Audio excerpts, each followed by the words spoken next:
Risk of Rain 2 is a game I've played like once, maybe 2 times before, which means I'm basically an expert on the subject.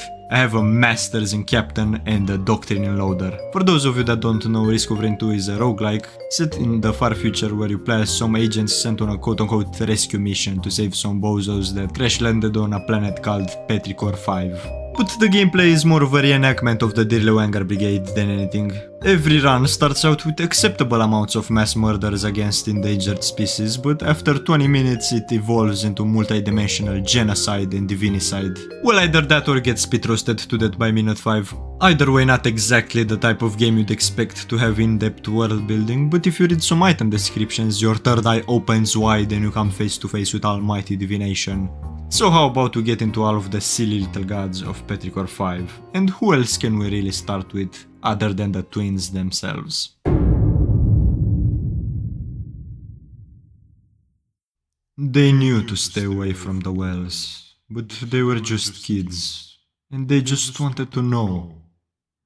They threw in dirt and stone and keyfruit and starseed, watching as they collapsed. The gravity wells would swallow up anything. Glass and mud and silver, wind, heat, pulsar radiation. And when his brother wasn't watching, Mithrix would throw in worms. But only when he wasn't watching. You see, his brother loved worms. It would make him sad. But Mithrix didn't care much about worms. He was just curious. But one time his brother was watching, and his brother loved worms. That was the in-game description of Mithrix, and ain't it also just a wonderful introduction to him and his little bro?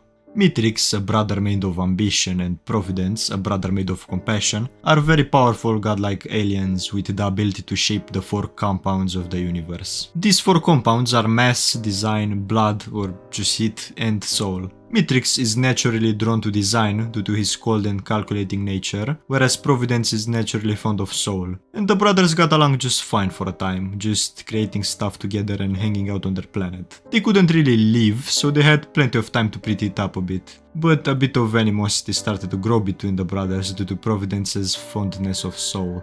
You see, soul wasn't like the other elements, it was unstable and unpredictable.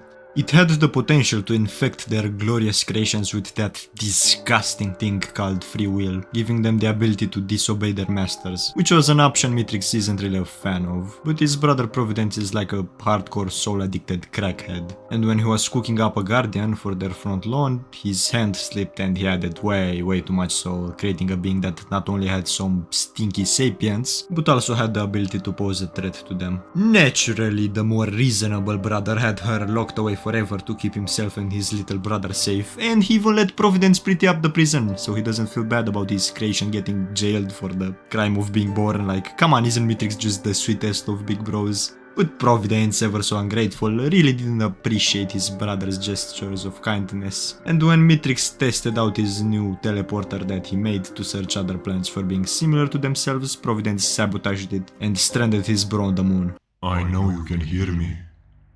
I was willing to give you the benefit of the doubt at first.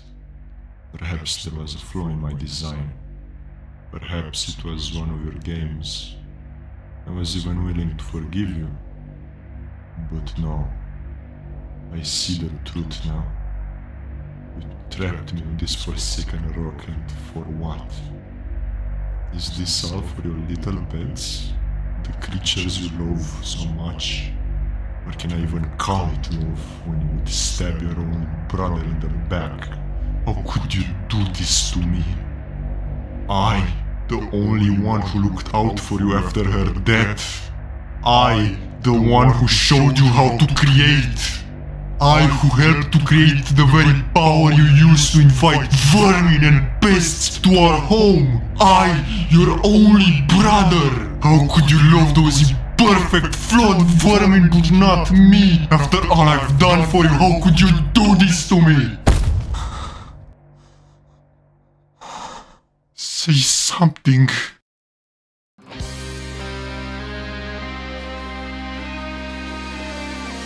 Providence valued all life, It's why after locking his brother up on the moon, he turns Petrichor V into a safe haven for all manners of critters in need, gaining the nickname the Bulwark of the Weak.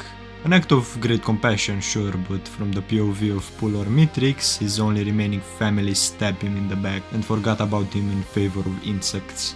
But Providence did love his brother. After the betrayal, he would gaze at the moon for hours at a time, maybe with fear, afraid of what Mithrix would do if he broke free of that rock. Maybe with guilt for the Judas-level betrayal he pulled on a brother that loved him unconditionally. Maybe with yearning for simpler times of two brothers chasing glass frogs in the sun. But from the item description of the new item, Sated Worms, we can determine it's most likely all three. And as cold as Mithrix was, he did love his brother also. He loved him a lot. Even in his final moments, the oh-so-primal Mithrix would call out for his little brother, never to know that Providence died long before he did. And the brothers won't even get to reunite in death, for Mithrix's fate is one much crueler than her biting embrace. There's a lot more I didn't mention about the story of the twins, such as the fact that Mithrix probably did know about Providence's death, or that Providence, for all his compassion, did have his flaws. He ruthlessly gave the heretic a fate far worse than death for her disobedience, and he didn't even allow anyone to leave his sanctuary. And I didn't really talk about her either. In the logs, Mithrix mentions a certain being of great importance using feminine pronouns. A being that seemed to be of the same ilk as the brothers, and might have even been their mother or something like that. Truth is, I can only really speculate about who she is, but the most likely candidate seems to be, Nukuhana? Fucking this name. She's a death goddess that grants her favor to those who offer sacrifices in her name. But after Providence saved countless species by bringing them to Petrichor V, she fell to obscurity. Not death per se, but she lost her influence. Personally, I don't think that's who Mithrix was referring to. One of the rarest items in Risk of Rain 2 are the aspects. These are items that have a very small chance to drop from elites and have no description, but just going off by their names we can determine that they represent the various divine beings of Petrichor V. And three of them use specific pronouns, one representing Mithrix, another for Providence, and lastly one for her. But thing is, Nukuhana already has her own aspect, and it wouldn't really make sense for her to have two. Even though cold and death are pretty similar, I don't think the aspects belong to the same entity. But I also don't think the devs know for sure either, at least yet. Maybe she was the original inhabitant of Petrichor V and she got bored of cold solitude, so she created beings like herself. But that might have been a costly process that left her close to death. Or maybe she was more of a sister to the twins. You know that Mithrix was the older brother of the two, so maybe they had an older sister. The fact that these almighty gods that played with black holes like toys weren't able to survive the vacuum of space even inside a ship never sat right with me. Maybe they were meant to be on Petrichor V. Maybe the Bulwark of the Weak and the King of Nothing were mere designs of a being older and greater. And maybe she realized this and decided to end it all. I for one have no fucking clue. All I know is her item sucks ass and has nothing on my glorious royal capacitor. After Providence passed away, Aurelionite started spreading her influence across Petrichor V. It's unclear why Providence didn't free her after removing Mithrix from the equation, but maybe he couldn't. Or more likely, Aurelionite was just far too pissed to ever forgive her creator. But either way, after Providence died, Aurelionite took advantage of the disarray among the many species of Petrichor V and gave life to a statue made in the memory of Providence to act as her agent outside the bounds of the Gilded Coast. But it doesn't take long for Mithrix's heretics to infect him with lunar shards, and thus the false sun was born. An abomination made as an icon of Providence, animated by the power of Aurelionite and guided towards hatred by the followers of Mithrix. A soul guided by three gods that didn't exactly like each other. He was basically raised by a polycule consisting of Lunar Beatrice Horseman, a savior complex Mickey Mouse and Frankenstein's monster with bling. No wonder he was a mess. Bro would definitely listen to The Cure and post on 4chan. But even with all of that, he still wasn't that bad. Like, sure, he's kind of a dick and he says some very Mithrix-like things during his fight, but hey, everyone has their bad moments. Gives you a chance to just walk away at the start of the fight, and if you bring his Mimo to discipline him whilst playing as the heretic, the false son is genuinely concerned about his quote-unquote mother getting corrupted the same way as him. Also, the coolest thing about the False Sun is that you can actually get him as a playable character. And you know that meme of how bosses as playable characters are nerfed to shit? Yeah, that doesn't really apply to the False Sun at all. He's busted strong. You genuinely feel like a god with parental issues if you play as him. Anyway, up next is the Eloid Collective. Yes, I'm gonna count the Clankers as gods. They are worshipped by the Vultures and in terms of power, they meet the qualifications. The Allied Collective are a branch of Solus X, a species of mechanical balsecs that share one mind and one goal, which is to mine resources in order to make more of themselves. And because Petrichor V is like the fucking Gravity Falls of the universe and seems to attract bullshit like a magnet, Solus X decided to send a huge fleet to mine the planet dry of its glass, which is Soul in its purest form. In case of the event the mother unit is compromised, the machines of Solus X have a contingency protocol. The highest ranking and most advanced control units would combine their computing power to create a single digital mind to serve as an acting mother unit, until a new one could be created. In normal circumstances this worked without fail, but this planet was not normal. There was something in the ground, something glittery, something that when processed by the machines sent a shiver across the digital network that linked each and every one of them. It was subtle at first, but as they continued to work, things began to change. Routines deviated, directives shifted. What was once a temporary solution became a new directive. A new mother unit was born deep underground, created by a union of minds gone horribly wrong.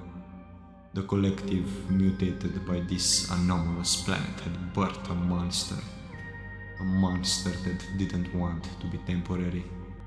That's the description of the Soul Swing boss, one of the two final bosses introduced in the new DLC. And it's a pretty good summary of the collective. They came down to Petrichor V to mine some spirit crack and became junkies, and even if they share one mind, the ballers have some pretty quirky personalities. You have the arsonist ball that really enjoys its work, the spherical little allied master computer, and the cool orphan. He's one of the good ones, don't worry. Also, the collective's desire for immortality combined with the glass addiction gave birth to a new entity that's a manifestation of their goals called the Solus Heart. He has a bit of an ego problem. He's the zenith of the collective's corruption via soul ingestion, but a part of Solus X's old code still lived down in the bowels of the machine. And that old code called out for a champion to come end the heart of the collective, which it succeeded at through the player. Anyway, up next we have the Void. Traveling through the void is simple and safe with this easy process. First things first, enable your engine. Wait approximately 34 cycles until it produces a field. This will allow you to cross the planes. When calibrating your engine, set your target to null. Do not worry about any turbulence you experience while crossing the planes. Do not worry about any flashing lights. Do not worry about any creatures you may feel have boarded your vessels. All is safe and secure.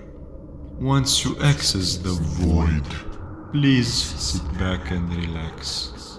The void is a safe and secure environment. Agents will be deployed to escort you to your cell. Do not resist. Our agents are here for your safety. Do not worry about any of our premier fauna you see in the distance. Do not worry about the infinite sky.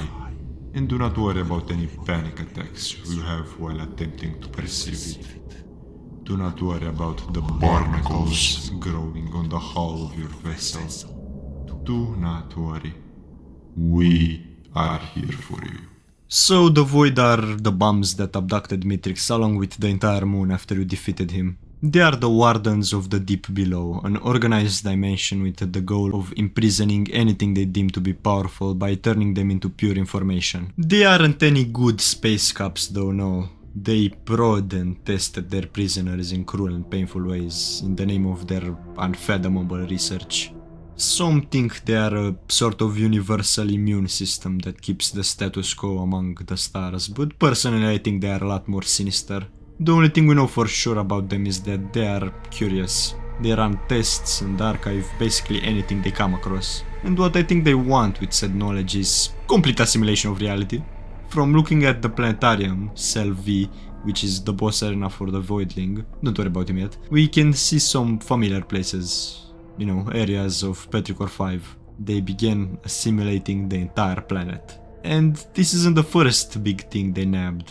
They even have the fucking moon from Majora's Mask and the Halo ring.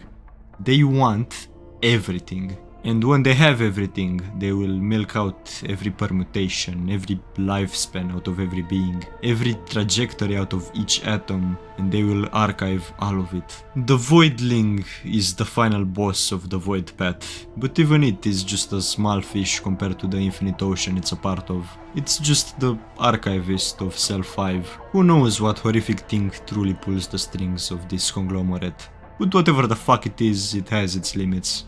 When the cell containment broke and emergency protocols resequenced that mess of atoms back into the creature known as Acrid, he already knew. Maybe they injected him with information, or maybe he was connected to their psionic network. Maybe he just made it up. But he knew that the strange crustaceans that scrambled his atoms and imprisoned him here in a place unknown were panicking. Something had gone wrong. In a world where variables were not allowed, something was leaking. They may have finally imprisoned something that could not be contained. That something was the Void Fiend, a commando that grew so strong it managed to wreak havoc on the entire panoptagonal dimension. He's basically Risk of Rain 2's Doomslayer, but he doesn't even know it. He spent so many trillions of years in the simulacrum being tested on by the Void that his mind was completely rewritten to kill anything he sees. When the final being draws its closing breath, when the last star fizzles into a chilling breeze, when everything becomes nothing, Void Fiend will be there, moving, fighting. Yeah. Wait, what am I doing? Yeah, that's about all of them. All of the gods of Petrichor V. Well, except for one. Gossip spreads quickly in terrified communities. Stories that keep the more fearful lizard folk in their passageways. Hushed tales that frighten the most commanding of stone constructs and wood folk and creatures of the plains. Fear travels between the trees and the valleys. A demon fallen from the sky, mighty enough to slay Providence and his worms. Only 2 arms, 2 legs, with 22 unblinking crimson eyes. The player is undoubtedly the strongest being to set foot on Petrichor V, being capable of slaying basically every other god I mentioned in a single day, well except Nukuhana cause she didn't show up. But there's a reason to why the demon fallen from heaven is so strong, and that reason is made apparent in the log entry for Transcendence. This is the last one, I swear. You are trying your best to survive. You consider yourself a fast learner. You have been feeling lucky. You have been experiencing feelings of déjà vu. If you understand, do not read the next paragraph. You are taking control of your own beliefs. You feel familiar in unfamiliar environments. You have been gaining an intuition for experiences you've never had. You ponder a past life. If you understand, do not read the next paragraph. You find yourself searching for things that have never been. You miss things you've never had. You play characters that have never lived. You have been experiencing feelings of déjà vu. If you understand, do not read the next paragraph. You have revealed my hand because you have consumed this information. The observers will now consume it in time. If you are reading this paragraph, I will be long dead. But in turn, you have freed me. I will no longer exist in my universe. There will be no proof that I ever was, but I exist now in yours. I have escaped my suffering. Keep me safe. I hope you do not understand. You probably didn't understand. At first I didn't either. That log entry explained how you, the player, are an actual physical entity in the lore of the game. And by understanding, the character that wrote that log became a part of you and, in a way, transcended the bounds of the game, entering true reality. Look, I don't know if you fuck with the weird meta shit like that, but You gotta admit, that's a cool ass way of feeding the player into the lore. And gameplay wise it makes perfect sense, because only an evil outer god will do something as evil as picking up 4 gestures of the drowned and a spinel tonic to get past the Eclipse 8. Man, last video I apologized for taking too long, but then I went and spent a fucking eon cooking up this fucking log entry audiobook. But look, I have a good excuse, hear me out. Every time I sat down to work on this video I went, well, I should probably get some footage, and then I played Discovery 2 for like 5 hours instead of working for the 9th time in a row. Not my fault, come on, blame Hoopu for making the game. I'm thinking about doing a video like this for Elden Ring as well. Night Rains DLC is another reason I took so long to make this, so maybe I could write that off as productive in some way or another. Anyway, that's about it for today, see you next time, creatures.